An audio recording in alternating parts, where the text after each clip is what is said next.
His Majesty King Abdullah II Ibn al-Hussein of Jordan, His Excellency President of Armenia Dr. Armen Sarkisyan, Հայաստանի Հանրապետության նախագահ Արմեն Սարգսյան, Հորդանի թագավոր Աբդուլլա II.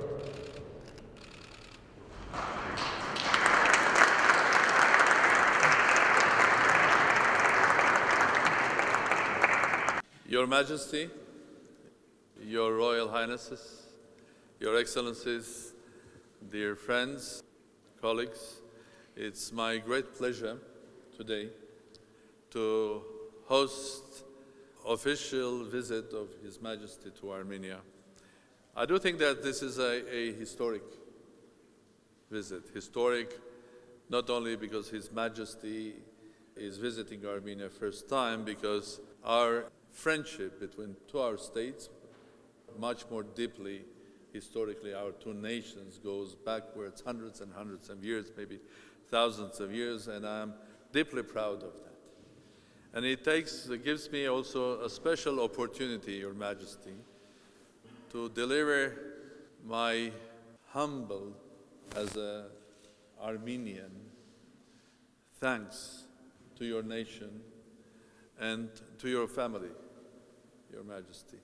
Because we all remember that your great-grandfather, who was the Sharif and the Emir of Mecca, around 100 years ago, stated a manifesto to the Arab world, and Hussein ibn Ali was the one that asked Arabs to shelter Armenians, those Armenians who were the survivors from the Armenian genocide.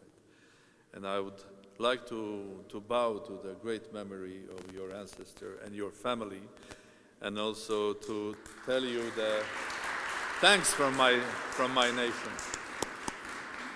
Dear friends, we had wonderful discussions with His Majesty yesterday, privately, and today during our meeting. We spoke widely about the potential of our two countries and two nations of collaboration, starting from tourism, education, science, technology, security, food production, agriculture. So during my meeting, I had the feeling that the sky is the limit, and we have so much to do. So welcome to Armenia again, Your Majesty, and it will be my great pleasure, dear colleagues and friends, to invite His Majesty for his short address to all of you.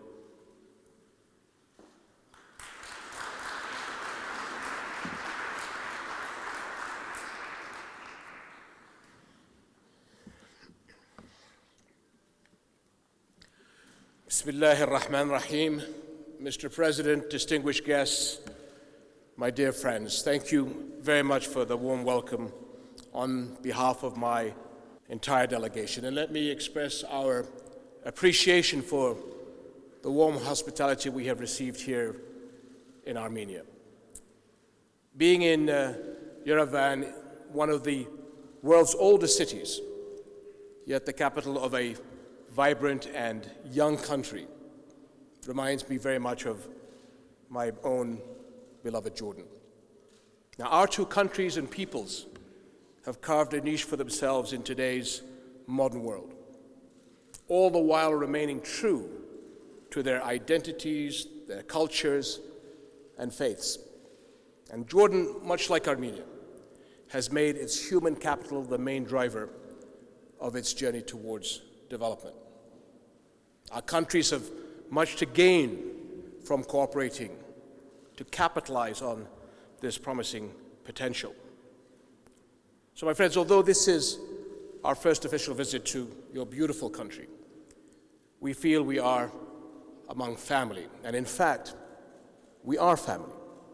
These familial bonds date back over 100 years, as you had mentioned, Mr. President, with my great-great-grandfather, Sharif Hussein bin Ali, as he heeded the great commandments shared by Islam and Christianity to love God and love our neighbor, and granted shelter to Christian Armenian families in need. And for my great-great-grandfather, for my father, and for me, helping those who are desperately in need is the only option. It is a duty that Jordan continues to live by. And thousands of Jordanians trace their roots back to Armenia. They do honor to both of our countries and play vital roles in the arts, education, public service, business, and much, much more. And they form the solid bedrock on which our friendship continues to grow and flourish. And as the Hashemite Kingdom of Jordan prepares to celebrate its first centennial, we look back fondly and proudly on the role that Jordanians of Armenian descent, alongside all Jordanians, have played in working for the progress and prosperity of our homeland. But our joint history extends far beyond that. Armenians in the Middle East are part of the oldest Christian community in the world. They are an integral part of our region's past, helping shape its culture.